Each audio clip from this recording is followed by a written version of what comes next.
आप सभी को मेरे इस नए YouTube चैनल में सभी को स्वागत है दोस्तों। तो इस YouTube चैनल के माध्यम से हम लोग क्लास 10th का सारा चैप्टर का सॉल्यूशन करने वाले हैं। साथ ही साथ सभी प्रश्नावली को एक एक प्रश्न को विस्तार से और समझते हुए आगे बढ़ते जाएंगे। तो आज हम लोग स्टार्ट करते हैं प्रश्नावली 1.1 जो कि हमारा यूक्लिड विभाजन एल्गोरिथम विधि है, उसका प्रयोग करने के लिए हमें बताता है। इसका उपयोग हम लोग करते हैं अधिकांश तो हम लोग इसका उपयोग HCF निकालने के लिए करते हैं। तो आइए हम लोग प्रश्नावली 1.1 को जो सॉल्व करते हैं, जो कि आपका प्रश्न है निम्नलिखित का HCF ज्ञात करने के लिए यूक्लिड विभाजन एल्गोरिथम का प्रयोग कीजिए। तो चलिए प्रश्न संख्या 1 को हम लोग सॉल्व करते हैं। तो प्रश्नावली 1.1 का क्वेश्चन नंबर 1 जो आपका है दोस्तों, उसका एक पहला नंबर का देखते हैं। ये आपका क्वेश्चन है 135 और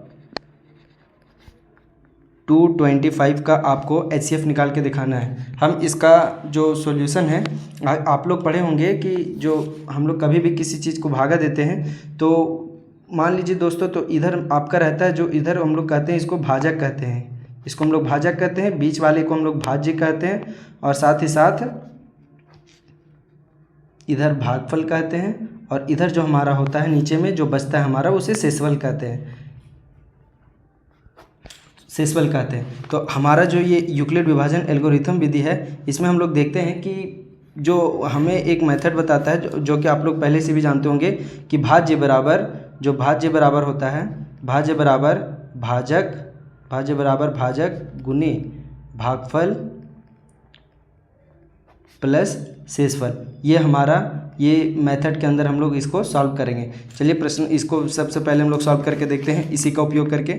इसी तरह से हम लोग सारा का सारा इसी मेथड का यूज करके और पूरा का पूरा प्रश्नावली को इसमें बनाने वाले हैं। तो देखिए सबसे पहले क्वेश्चन नंबर 1 की ओर चलते हैं कि आपको ये करना है। तो इसमें आपको कुछ नहीं करना है, सबसे पहले हम लोग इसमें भागा देना है। तो आप भागा सबसे पहले दे लीजिए, 135 को भागा दे दीजिए 225 को। इसका यही मेथड है, आप लोग समझते भी जाइएगा, और इसी तरह से सारा का सारा क्वेश्चन बनाना है 225 को। अब देखिए हम देख रहे हैं कि 225 से तो ज़्यादा हो जाता है, इसलिए हम एक बार लेंगे तो 135 आएगा आपका, और यहाँ से हम घटा देंगे तो यहाँ से 0, और यहाँ से आपका बचेगा 90, टोटल 90 बचा। अब ये वाला जो उठा के दोस्तों, इसको आप यहाँ पे रख दीजिएगा, यहाँ पे रखने पर, और उसके बाद फिर से भागा देना है। तो देखिए नहीं कट रहा है, तो हम एक ही बार लेंगे, 90 ही आएगा, घटा देंगे तो 45 बचा आपका, और फिर से ये जो आपका भाजक था उसको आपको भाज्य बना देना है, मतलब इसको यहाँ लिख देना है। और देखिए अब ये 2 बार में 90 जो आपका है वो कट जा रहा है। तो आपको कुछ नहीं करना है, बस सिंपल इसको आप प्रोसेस के माध्यम से लिखेंगे। अब यहाँ पे हम लोग लिखेंगे इसका सॉल्यूशन में कि यूक्लिड, वही चीज़ जो हमको मेथड का यूज करने बोला है, तो उसका अब हम लोग लिखेंगे। तो यूक्लिड विभाजन प्रमेयिका है ना, एल्गोरिथम विधि भी लिख सकते हैं या फिर प्रमेयिका भी लिखिए, कोई दिक्कत नहीं है। चलिए तो ये हमारा मेथड क्या बोलता था भाज्य बराबर भाजक गुने भागफल, और प्लस में रहता था शेषफल।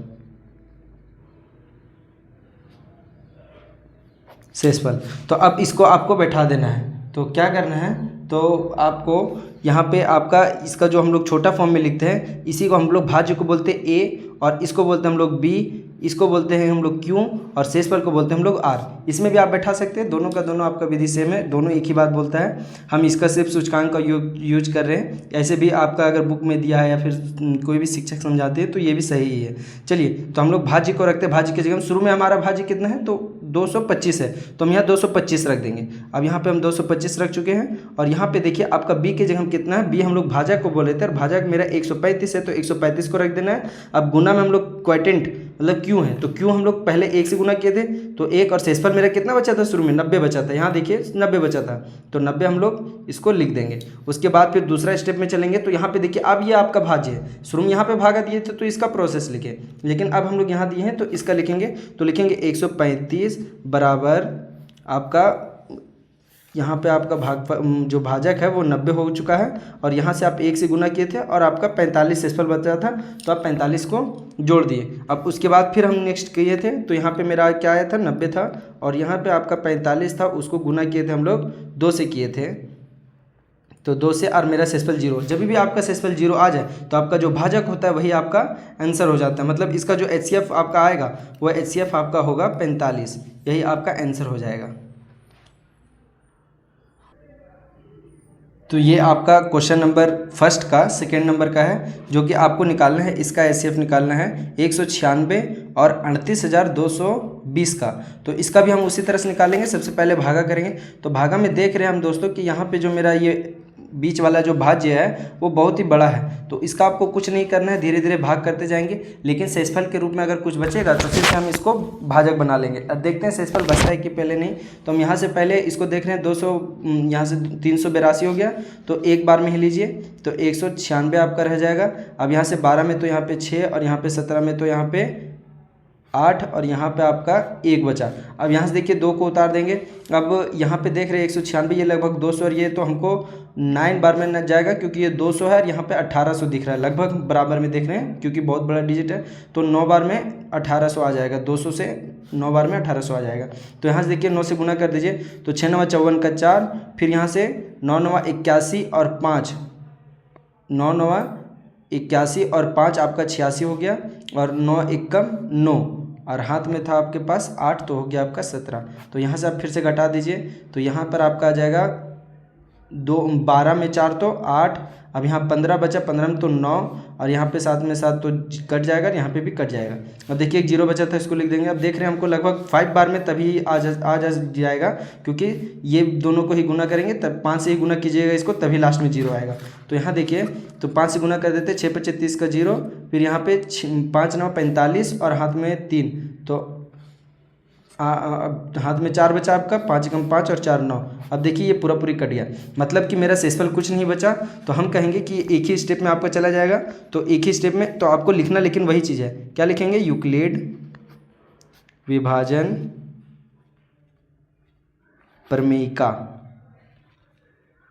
प्रमेयिका से। तो आप यहाँ पे देख रहे हैं कि आपका जो भाज्य था वो था 38,220 बराबर लिखिएगा आप लोग 196 गुना में 195, और शेषफल आपका कुछ नहीं बचा इसलिए 0। आपको बताए थे कि यहीं पे जो लिखते हैं भाजक को हम लोग, वही आपका क्या हो जाता है? आंसर। इसको आप लोग फॉर्म में भी लिख सकते थे, क्या लिख सकते थे? A = BQ + R। देखिए इसको, यही आपका आंसर हो जाएगा। तो यहाँ पे आपको HCF में लिख देना है, HCF = 196। चलिए चलते हैं हम लोग नेक्स्ट क्वेश्चन की ओर, जो कि आपका क्वेश्चन नंबर 3 है, जिसमें आपको सॉल्व करना है कितना? 867 और 255 का। अब देखिए यहाँ से हम फिर से इसको क्या करेंगे? वही प्रोसेस करेंगे। सबसे पहले हम लोग भागा देंगे, तो आपका जो छोटा रहता है ना, वही आपका रहता है भाजक और ये बन जाता है भाज्य। तो चलिए ठीक है, फिर से हम लोग भागा देना स्टार्ट करते हैं। तो 255 को यहाँ पे लिखेंगे और जो आपका 667 था उसको हम लोग अंदर में लिखेंगे। अब देख रहे हैं कि ये 250 है और ये आपका 850 है, तो ये 750 आता है, 250 250 250 3 बार जोड़ेंगे तो मतलब कि ये 3 से गुना करने पर लगभग इसका बराबर में, मतलब उससे जस्ट कम आ सकता है। तो 5 × 15 को 5, फिर 5 × 15 1 16 और 3 दूनी 6 और 1 हाथ वाला 7। देखिए आ गया। अब यहाँ से घटा दीजिए, तो आपका बचेगा यहाँ से 2 बचेगा और यहाँ पे आपका 0 बचेगा और यहाँ आपका 1 बचेगा। अब फिर इसको हम लोग अंदर में लिखते हैं, तो 255 को हम लोग अंदर में लिख देंगे। अब यहाँ से देख रहे हैं कि ये 2 बार में दुगना जस्ट आ जाएगा, मतलब 204 हो जाएगा। अब यहाँ से घटा दीजिए, तो 1 बचा और यहाँ से घटाएंगे तो 5 और यहाँ पे आपका खत्म हो गया। अब देखिए 102 को फिर से अंदर में लिख देंगे और यहाँ पे आपका 102, मतलब कि ये 2 बार में चला जाएगा, 102 पूरा पूरी आ जाता है। तो यहाँ पे ये आपका खत्म हो गया। अब शेषफल आपका 0 बच गया। तो आप क्या कीजिएगा? उसी तरह से लिखिएगा कि यूक्लिड, फिर से हम लोग लिखेंगे वही प्रोसेस को, यूक्लिड विभाजन प्रमेयिका लिख दीजिए यहाँ पे। और उसके बाद आपको स्टेप को लिख देना है, जो स्टेप आप लिखाए थे। क्या होता है? पहले फॉर्मूला लिख लेंगे, A = BQ + R, मतलब कि A आपका हो गया भाज्य, B हो गया आपका भाजक और Q हो गया आपका ये भागफल, जो कि क्वोटिएंट भी बोलते हैं, R फॉर रिमाइंडर, जो आपका शेषफल बचता है। चलिए ठीक है, यहाँ पे फर्स्ट स्टेप में देखते हैं, ये आपका भाज्य था, भाज्य को लिख देंगे। उसके बाद फिर आपका B बराबर यहाँ पे 255 हो जाएगा, क्योंकि आप इसी से भागा दिए थे, गुना किए थे 3 से और शेषफल बचा था आपका 102। तो 102 को आप लोग को लिख लेना है। उसके बाद फिर देखिए ये जो सेकंड में हम लोग इस्तेमाल किए थे, ये आपका हो जाएगा भाज्य। तो 255 जो था आपका वो उसको पहले लिख लेंगे हम लोग, और उसके बाद 102 को और गुना में किए थे 2 से, और आपका शेषफल जो बचा था वो 51 बचा था, तो 51 को जोड़ में लिख देना है। अब तीसरा स्टेप में देखिए तो आपका ये भाज्य था, तो भाज्य को हम लोग लिखेंगे 102 को, और यहाँ पे हम लोग गुना करेंगे इसको 51 से, क्योंकि आपका 51 भाजक था और 2 से गुना किया और शेषफल मेरा 0 बच गया। 0 बचता है तो आंसर मेरा यही हो जाता है, जो कि मेरा HCF बन गया है 51। अगर आपको कोई दिक्कत हो दोस्तों तो आप लोग कमेंट कर सकते हैं, हम इसका जवाब देने के लिए प्रयास करेंगे।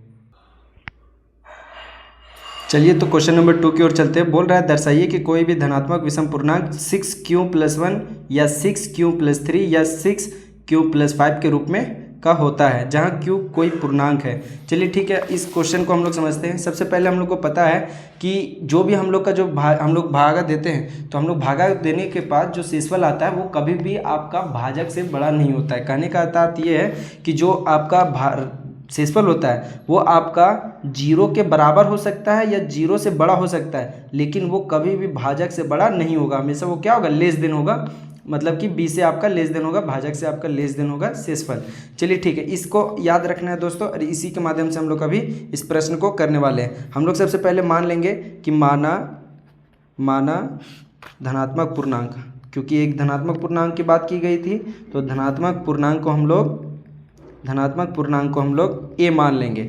अब देखिए जो हमारा a मान लिए हैं, तो कोई भी नंबर हो वो मेरा a के रूप में होगा। चलिए ठीक है, अब हमारे पास भाजक क्या था दोस्तों, तो हमारे पास भाजक जो था जिसको हम लोग b बोलते हैं, वो मेरा 6 दिया हुआ है। इस प्रश्न में क्या दिया हुआ है, 6। क्यों, क्योंकि यहाँ पे आपका जो फॉर्म होता है वो a = bq + r के फॉर्म में होता है, और यहाँ पे जो आपका दिया हुआ था वो क्या दिया हुआ था, तो दिया हुआ था 6q+1, 6q+3 और 6q+5, ये आपका दिया हुआ था। तो ये इससे हमको पता चल रहा है ये जो शुरू वाला है वो आपका भाजक के जैसा ही काम कर रहा है, और लास्ट वाला आपका शेषफल के जैसा काम कर रहा है। तो यहाँ पे हम इसको जो आपका भाजक हो जाएगा वो 6 हो जाएगा, तो 6 हो गया। और शेषफल को हम यहाँ पे शेषफल को हम लोग क्या मान सकते हैं, तो आप ही बताइएगा। जब आपका भाजक 6 होगा, जब आपका भाजक जो होगा 6 होगा, तो आपका शेषफल हो जाएगा तो 6 से कम ही होगा, मतलब वो 0 भी हो सकता है, 1 भी हो सकता है, 2 भी, 3 भी, 4 भी, 5 भी, और 6 नहीं होगा। चलिए ठीक है, तो अब धनात्मक पूर्णांक हमको निकालना है। तो हम लोग के पास फॉर्म में था, क्या था, यूक्लिड विभाजन एल्गोरिथम था। तो हम उसको लिख लेते हैं कि यूक्लिड विभाजन एल्गोरिथम। तो यहाँ पे आपको लिखना है यूक्लिड विभाजन एल्गोरिथम विधि, ये भी आप लिख सकते हैं। चलिए ठीक है, विधि से अब यहाँ पे हम देख रहे हैं कि जो आपका ये फॉर्म था वो क्या था, तो वो आपका कहता है कि भाज्य बराबर क्या होता है, भाज्य बराबर भाजक गुना भागफल प्लस शेषफल, ये आपका फॉर्म में होता है। अच्छा आप लोग बताइएगा दोस्तों, इसका फॉर्म में हम लोग इस तरह से लिख सकते हैं, BQ+R लिख सकते हैं। अब यहाँ पे आप लोग देखिएगा कि आपका जो ये फॉर्म में था, तो हम लोग R का वैल्यू यहाँ पे आपको एक बार 1 लाना है, यहाँ देखिए आपको 1 लाना है, और यहाँ से एक बार 3 लाना है, एक बार 5 लाना है। तो हम R का वैल्यू एक बार 1 रखेंगे, एक बार 3 रखेंगे और एक बार 5 रखेंगे। तो यहाँ पे हम लिखते हैं कि जब क्या लिखेंगे, जब R का मान 0 लेंगे, ठीक है। तो जब R का मान 0 लेंगे तो मेरा जो परमीका वो कैसे बनेगा, तो A = BQ+ क्या हो जाएगा, 6q हो जाएगा, क्योंकि यहाँ पे b के जगह में हम लोग 6 रखेंगे, क्योंकि हमको 6 वैल्यू दिया हुआ था। तो हम यहाँ b के जगह में 6 रखेंगे, और q का आपके जगह में q ही रहेगा, और r के जगह में 0 लिख देना है। अब यहाँ देखिए a बराबर आपका 6q आ गया। चलिए ठीक है, नेक्स्ट में चलते हैं। अब अगर 1 रखिएगा दोस्तों तो क्या बनेगा आपके पास, तो आपके पास बनेगा, जब 1 रखिएगा तब आपके पास बनेगा a बराबर, तो यहाँ पे 6q का 6q रहेगा +1 बनेगा।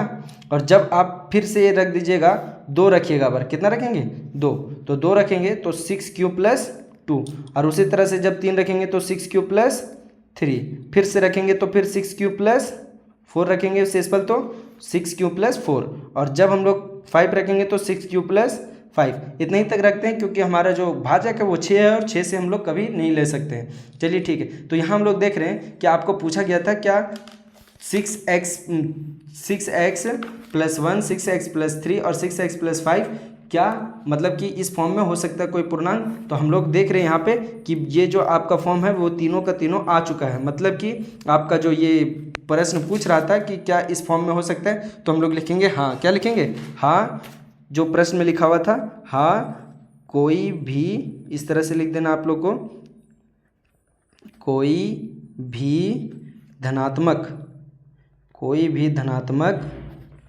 पूर्णांक, या विषम लिखा हुआ तो हम लोग विषम ही लिखेंगे, विषम पूर्णांक लिखा हुआ था तो हम लोग लिखेंगे विषम पूर्णांक 6q+1, 6q+3 और 6q+ या फिर 6q+5 के रूप का होता है, जो प्रश्न में दिया होता है हम लोग को वही चीज़ को लिख देना है।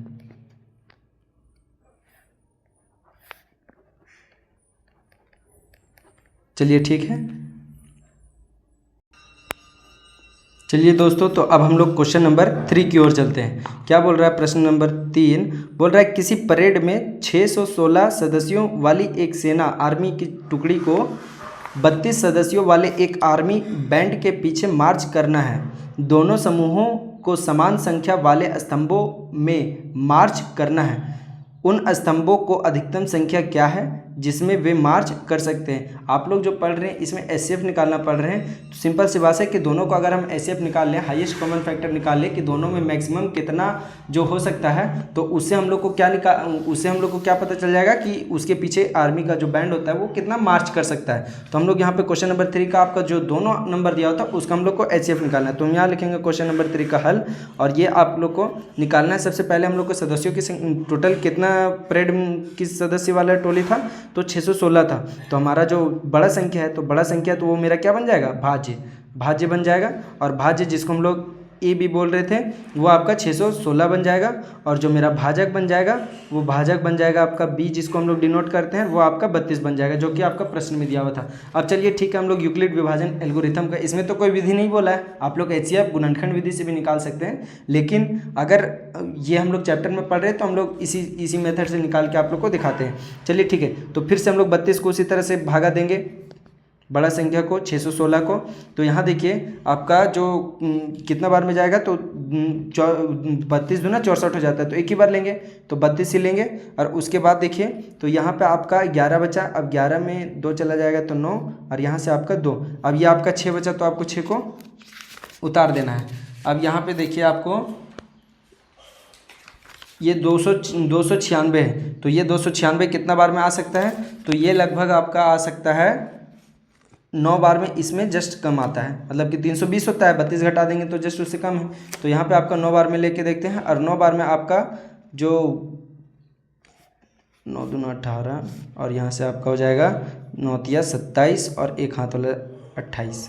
चलिए ठीक है, अब यहाँ से आप घटा दीजिए तो आपका बचेगा 16 में 8 तो 8, अब यहाँ से आपका 0 और यहाँ से भी आपका 0। अब यहाँ पे आपका जो शेषफल बचा है वो 8 बचा है, और जो भाजक था वो 32 यहाँ पे लिख देना आपको।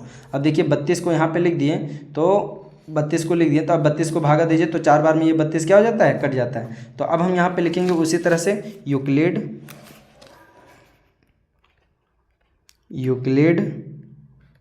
विभाजन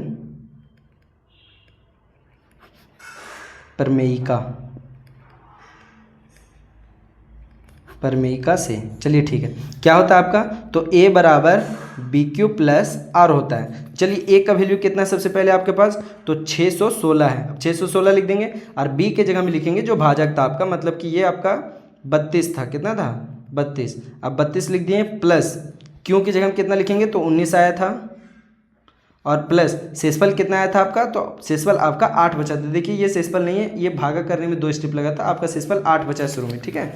उसके बाद अब हम लोग 32 को क्या करेंगे, तो 32 को अब हम लोग भाज्य बना देंगे, मतलब 32 को लिखेंगे बराबर, और ये जो हमारा भाजक था, जो शेषफल बचा था वो मेरा भाजक बन गया, मतलब 8 को लिखना है। और उसके बाद फिर आपको भागफल कितना है, 4 आया, और जो कट के वो 0 बचा शेषफल, मतलब कि ये आपका जो यहाँ पे जो आंसर होता है, भाजक जो होता है, जो प्रश्न का भाजक होता है, उसे ही मेरा क्या हो जाता है, आंसर हो जाता है, एचसीएफ हो जाता है। तो हम यहाँ एचसीएफ इक्वल टू लिखेंगे 8, और यही आपका क्या हो जाएगा, आंसर हो जाएगा। चलिए अब क्वेश्चन नंबर 4 की ओर चलते हैं, जो कि आपका बोल रहा है कि देखिए ये प्रश्न तो बहुत जगह बहुत लंबा भी बनता है, शॉर्ट भी बनता है, लेकिन इसको अगर आप समझ लीजिएगा तो ये क्वेश्चन बनाना आसान हो जाएगा। आपको समझना है, ऐसा समझिए कि आप उसको खुद से भी बनाएं, तो जो क्वेश्चन बोल रहा है आपको वही करना है, कुछ इधर नहीं करना है। चलिए अब क्वेश्चन को पढ़ते हैं और उसको समझने का प्रयास करते हैं, आराम से बन जाएगा। यूक्लिड विभाजन परिमेयिका का प्रयोग करके दर्शाइए कि किसी धनात्मक पूर्णांक का वर्ग किसी पूर्णांक m के लिए 3m या 3m+1 के रूप का होता है। चलिए ठीक है, हमको कुछ नहीं करना है, पहले कोई धनात्मक पूर्णांक आपको लेने बोला है तो वही हम लेंगे, और उसका आपको क्या करना है 3m, और मतलब कि क्या निकालने बोला है आपको क्वेश्चन नंबर 4 में कि हल पहले लिख लेते हैं यहाँ पे। क्वेश्चन नंबर 4 में कि कोई भी धनात्मक पूर्णांक जो आपका होता है वो 3m, मतलब कि 3m और या फिर आपका 3m+1 के रूप का होता है, ये आपको पूछा है। तो चलिए ठीक है, हम लोग उसी तरह से फिर से करेंगे। तो यहाँ पे माना क्या लिखेगा, माना धनात्मक पूर्णांक जो आपका प्रश्न में दिया होता है वही लिखना है, धनात्मक पूर्णांक, और धनात्मक पूर्णांक को हम लोग a मान लेंगे। अच्छा आप लोग बताइएगा, भाजक को हम लोग यहाँ पे क्या बन रहा है आपका भाजक 3, तो आपको क्या लिखना है यहाँ पे भाजक, जो कि आपका b से भी सूचित करते हैं, वो आपका 3 हो जाएगा। और आपका शेषफल, अच्छा भाजक आपका 3 है तो शेषफल तो आपका कम ही होगा, उससे नीचे ही होता है, मतलब कि वो आपका 0 भी हो सकता है, 1 भी हो सकता है और 2 भी हो सकता है। चलिए अब यूक्लिड विभाजन एल्गोरिथम में चलते हैं हम लोग। यूक्लिड विभाजन एल्गोरिथम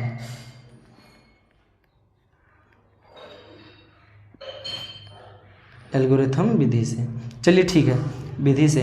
अच्छा आप लोग को हम बताए थे कि a बराबर BQ+R होता है इसका फॉर्म, ठीक है, ये हम लोग का फॉर्मेट होता है कि जो भाज्य बराबर होता है आपका वो भाजक गुने भागफल प्लस शेषफल होता है। चलिए ठीक है, जब हम लोग r का वैल्यू 0 रखेंगे, तब आपका क्या बन जाएगा, तो a के जगह में आपका a ही रहेगा, और यहाँ पे आपका BQ, मतलब कि b के जगह में तो 3 था यहाँ पे, तो हम लोग लिखेंगे 3Q और प्लस शेषफल की जगह 0। अच्छा बोल रहा था क्वेश्चन में ही आपका कि दोनों तरफ वर्ग करने पर, वो पूछा था, तो हम लोग को दोनों तरफ वर्ग कर देना। और यहाँ पे देखिए किसी भी संख्या में 0 जोड़ते या घटाते उस संख्या पे कोई फर्क नहीं पड़ता, मतलब a = 3Q ही रहेगा।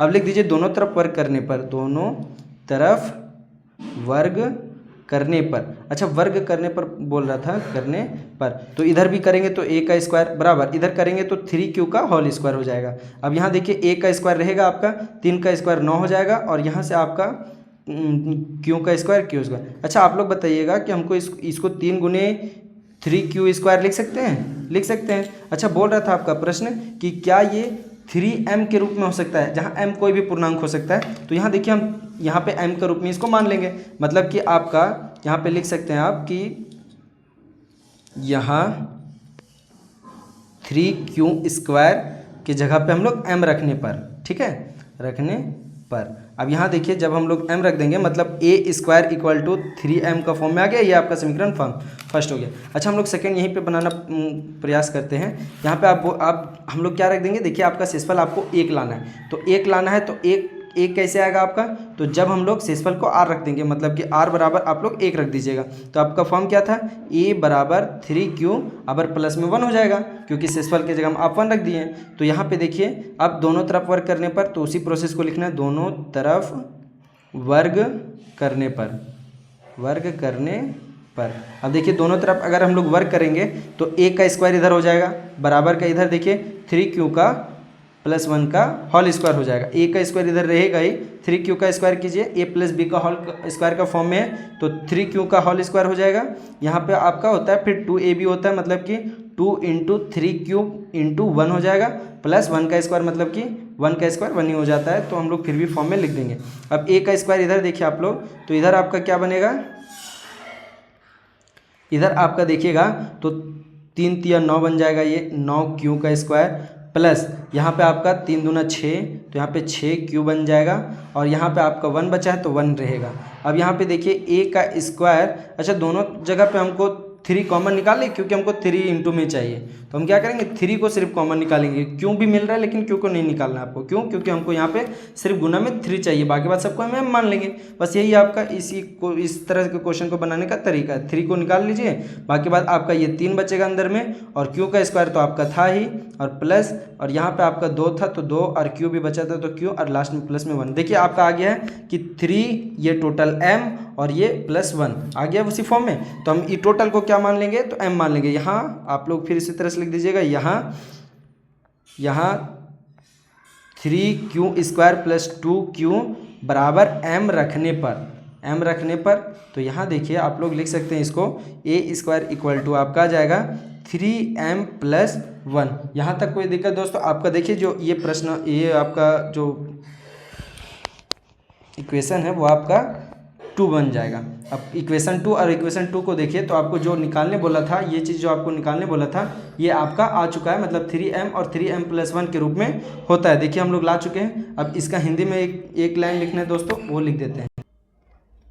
वही लाइन जो हम लोग को क्वेश्चन नंबर 4 का सॉल्यूशन में लिखना था, लास्ट में वो लिखना था, अतः किसी, जो आपका प्रश्न में था उसी को हम लोग को लिखना है। किसी धनात्मक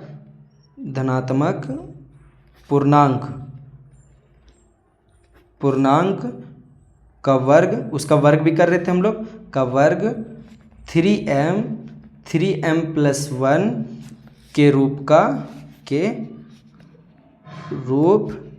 का होता है। बस यही चीज़ हम लोग को लिखने बोला था। चलिए क्वेश्चन नंबर 5 के सॉल्यूशन की ओर चलते हैं, प्रश्न वाले, मतलब कि क्वेश्चन नंबर 5 का हल का।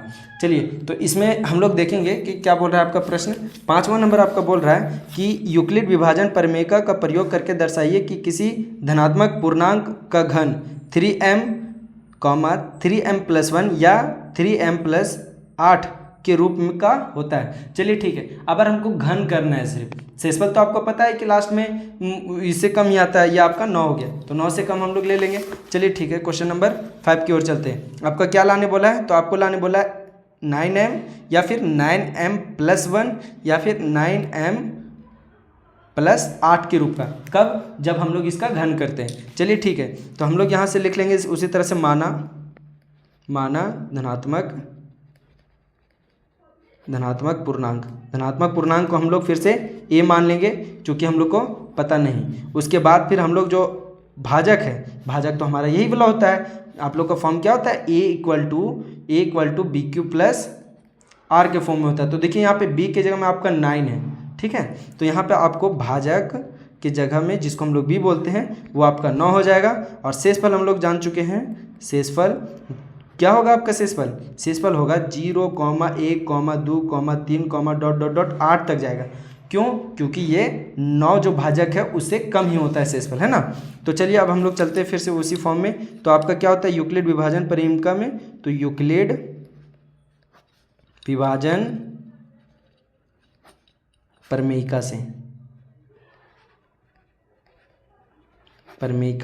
से चलिए ठीक है, क्या होता है आपका a = bq + r का फॉर्म में होता है। अब यहाँ पे हम देख रहे हैं कि जब r का वैल्यू हम लोग रखेंगे, r का वैल्यू हम लोग 0 रखेंगे, क्योंकि 0 भी हो सकता है। जब r का वैल्यू 0 रखेंगे तो आपका कैसे बनेगा, तो आप यहाँ पे लिखिएगा सबसे पहले a के जगह में तो आपको a ही रहेगा, लेकिन b के जगह में 9 और q के जगह में आपका हो जाएगा q, और आपका r के जगह में 0 हो जाएगा। चलिए बोल रहा है कि दोनों तरफ घन करने पर a बराबर यहाँ पे 9 क्यों बोले थे कि इसमें 0 जोड़ने पर कोई फर्क नहीं पड़ता है। अब दोनों तरफ घन करने पर क्यों, क्योंकि इसमें हम लोग को घन बोला था करने के लिए। दोनों तरफ घन करने पर, अब घन कर दीजिए, तो a का घन कीजिएगा तो a³ और 9, तो टोटल 9q का आपका घन करना पड़ेगा। तो 9q का टोटल का घन करेंगे हम लोग। अब a का क्यूब रहेगा आपका और 9 का घन हो जाता है आपका, अच्छा इसको हम लोग लिख सकते हैं 9 × 81, 3 बार 9, देखिए 9 × 9 = 81 हो गया। टोटल 3 × 9 हमको चाहिए था, तो इसमें 2 × 9 है, और साथ में ये आपका q का क्यूब तो रहेगा। अब आप लोग देखिएगा कि आपको जो लाना था 9m लाना था, वो आपका 9m आ चुका है। क्यों? क्योंकि इसको हम लोग टोटल m मान लेंगे। अब यहाँ पे 3m मतलब a का क्यूब रहेगा, 9 × टोटल को हम लोग m मान लेंगे, ठीक है। तो इसको एक लाइन यहाँ से नहीं लिखते, ऐसे लिखते हैं, यहाँ 81 q का क्यूब बराबर m रखने पर, उसी प्रोसेस में जैसे हम लोग पिछला क्वेश्चन को बनाए थे रखने पर अब हम लोग रख देंगे। तो यहाँ आपका a क्यूब बराबर हो जाएगा 9 गुने m, जो कि आपका ये आपका समीकरण 1 हो गया। अब फिर से हम लोग r का वैल्यू अबर 1 रखते हैं। क्या रखते हैं? 1। तो जब r बराबर 1 रखने पर तो क्या था आपका फॉर्म, a बराबर 9 क्यूब प्लस में 1 हो जाएगा। अब दोनों तरफ घन करने पर तो यहाँ लिख दीजिए दोनों तरफ घन करने पर अच्छा, दोनों तरफ घन करने पर हम लोग को दिख रहा है कि a का क्यूब तो इधर हो जाएगा, इधर आपका 9 जो था और 9 क्यूब प्लस 1 का होल क्यूब हो जाएगा। a का क्यूब रहेगा इधर और आपका 9 क्यूब जो ये था इसका हम लोग को a प्लस बी का होल क्यूब का फॉर्म में तोड़ना है। तो a का क्यूब मतलब कि 9 क्यूब का whole cube plus 3a square भी। और तो हम लोग इसका फॉर्मूला सबसे पहले आप लोग को लिख के दिखा देते हैं दोस्तों। इधर क्या होता है इसका फॉर्मूला, a प्लस बी का होल क्यूब का फॉर्मूला होता है a cube plus 3a square b plus 3ab का स्क्वायर प्लस b का क्यूब। चलिए इसी फॉर्म में हम लोग को बैठाना है। तो a का क्यूब हम लोग दे दिए, अब 3a का स्क्वायर तो यहाँ पे आपको देना है। तो 3a का स्क्वायर, a की जगह में मेरा 9 क्यू है तो यहाँ पे 9 क्यू का होल स्क्वायर दे देंगे, 9 क्यू का होल स्क्वायर दे देंगे। ठीक है, ये 9 है आपका, 9 क्यू का होल स्क्वायर इंटू 1। अब उसके बाद फिर से आपका प्लस 3 अबर a 3a और b की जगह में 1 का अबर इसका स्क्वायर देंगे प्लस लास्ट में 1 का क्यूब। ठीक है, वही फॉर्मूला में बैठा दिए। चलिए ठीक है, a का क्यूब रहने दीजिए। अब 9 आपका 9 का करेंगे तो कितना हो जाएगा, 729 होता है, 9 का क्यूब 729। और यहाँ से देखिए आपका q का क्यूब तो रहेगा प्लस, अब यहाँ से देखिए 9 का स्क्वायर कर दीजिए 81 और 81 को 3 से गुना कर देना है, 9 9 81 और 81 को 3 से गुना कर देना है। चलिए ठीक है, तो उसको गुना कर देते हैं यहाँ पे 81 और यहाँ 3 से 3 कम 3 और 8 तिया 24 मतलब 243 और यहाँ पे आपका इसका स्क्वायर रहेगा प्लस। अब इन दोनों को गुना कर दीजिए, 9 तिया 27 एक क्यूब है तो एक क्यूब आपका रहेगा प्लस 1 का क्यूब 1 ही होता है। चलिए ठीक है, अब यहाँ पे हम देख रहे हैं कि लास्ट में हमको प्लस में 1 ही चाहिए था तो हम ई टोटल में से क्या निकालेंगे, सिर्फ और सिर्फ 9 को निकालेंगे क्योंकि हमको यहाँ पे प्लस में 1 मेरा पीछे में है और यहाँ पे हम टोटल में m निकाल लेंगे, बाकी बात सबको m बना देंगे। तो यहाँ पे हम क्या करेंगे, a का क्यूब रहने देंगे और यहाँ से आपका 9 को कॉमन निकाल लीजिए तो यहाँ पे आपका 81 बचेगा और 81 बचेगा और क्यूब का क्यूब था तो वो रहेगा प्लस का प्लस 243 है, इसमें 9 का अगर हम लोग निकालेंगे तो 27 बचेगा और आपका क्यूब का स्क्वायर था तो रहेगा प्लस आपका यहाँ से 9 निकाल दिए हम लोग तो 3 बचा और यहाँ पे आपका क्यूब था तो क्यूब रहेगा प्लस लास्ट में 1 था बचा हुआ, इससे हम लोग कुछ नहीं निकाले हैं क्योंकि इसमें 9 तो कॉमन निकल ही नहीं रहा था तो हमको इसे कुछ निकालना भी नहीं था। अब देखिए ये वाला टोटल को देखिए 9 और ये टोटल को m बना देंगे प्लस 1 का 1 रहेगा आपके पास। तो यहाँ पे हम इसको क्या लिख सकते हैं, यहाँ फिर से वही प्रोसेस को लिखना है, यहाँ मतलब कि 81 क्यूब का क्यूब प्लस 27 क्यू का स्क्वायर प्लस 3 क्यू बराबर m रखने पर, वही प्रोसेस को हम लोग करेंगे रखने पर।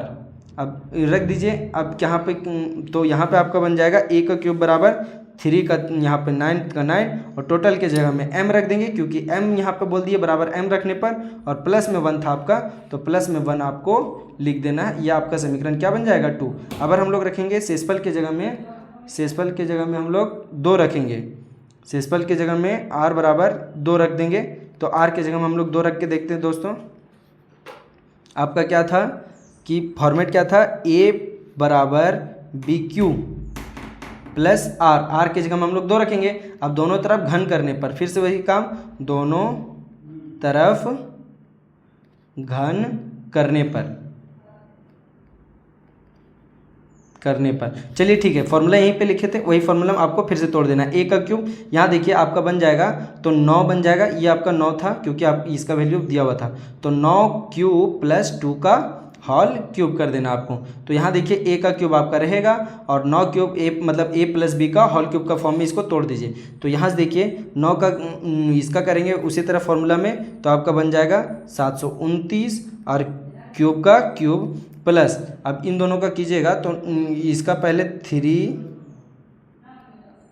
ए का स्क्वायर मतलब 9 का स्क्वायर, देखिए यहाँ पे ए का स्क्वायर पहले तो 9 का स्क्वायर, तो यहाँ पे 9 और क्यू का होल स्क्वायर प्लस इंटू में 2 था तो 2 दे देते हैं प्लस, और यहाँ पे आपका हो जाएगा 3a, ए के जगह में 9q और इंटू में 2 का स्क्वायर प्लस 2 का घन, लास्ट में b का क्यूब होता है तो b का क्यूब मतलब 2 का क्यूब कर दिए। अब यहाँ देखिए a का क्यूब आपका रहेगा और यहाँ से आपको करना क्या है कि 729 को आपको लिख देना है 729। अब सबको गुना करते जाते हैं क्योंकि यहाँ पे सब गुना में ही बचा हुआ है। 9 का वर्ग करेंगे तो आपका 81 को 3 से गुना करेंगे तो 243, कितना आया था 243, और उसको फिर 2 से गुना करना। आप लोग इन तीनों को गुना कर लीजिएगा, इसको और इसका स्क्वायर करके, तो 9 का स्क्वायर 81 दिया 243 और 243 को 2 से गुना करेंगे तो 3 दूना 6, 4 दूना 8 और 2 दूना 4, मतलब 486 हो जाएगा। और यहाँ पे आपका क्यूब का स्क्वायर बचा है तो क्यूब का स्क्वायर रहेगा प्लस का प्लस। अब यहाँ से गुना कर दीजिए, 2 दूना 4, 4 तिया 12 और 12 नवा 108, 12 नवा 108, और यहाँ से आपका क्यूब 1 था तो रहेगा और 2 का घन आपका 8 हो जाता है। अब यहाँ देखिए फिर से हम लोग उसी तरह से 9 को कॉमन लेंगे, बाकी बात सबको m मान लेंगे क्योंकि हमको प्लस में 8 चाहिए था, 8 हमको लाने वाला था तो 8 मेरा आ चुका है। तो यहाँ पे हम क्या करेंगे कि 9 को कॉमन ले लेंगे, बाकी बात सबको छोड़ देंगे। तो यहाँ देखिए यहाँ पे आपका 81 बच जाएगा, क्यूब का क्यूब रहेगा प्लस का प्लस। अब यहाँ से आपको 9 कॉमन लेना है तो 9 को कॉमन लेंगे तो यहाँ पे आपका 54 बचेगा, 54 बचेगा और क्यूब का स्क्वायर आपका रहेगा प्लस।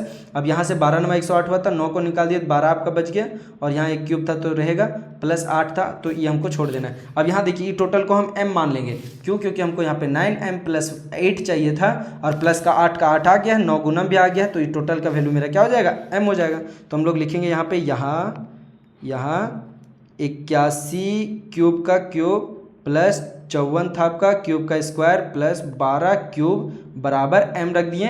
तो इतना की जगह पे आपको क्या रख देना m, तो आपका फॉर्म जो बन जाएगा वो क्या बनेगा, a का क्यूब तो आपका रहेगा 9 के जगह 9 और m प्लस में 8 था तो 8 आपका ये बच जाएगा और ये आपका समीकरण 3 हो गया। तो आपको क्या पूछा था, बोला था कि क्या मतलब कि इतना के रूप में हो सकता है, तो हम लिखेंगे हाँ, क्या लिखेंगे, हाँ वही काम फिर से लिखेंगे, हाँ कोई पूर्णांक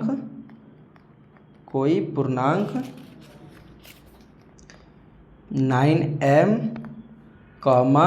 9m + 1 या फिर 9m + 8 के रूप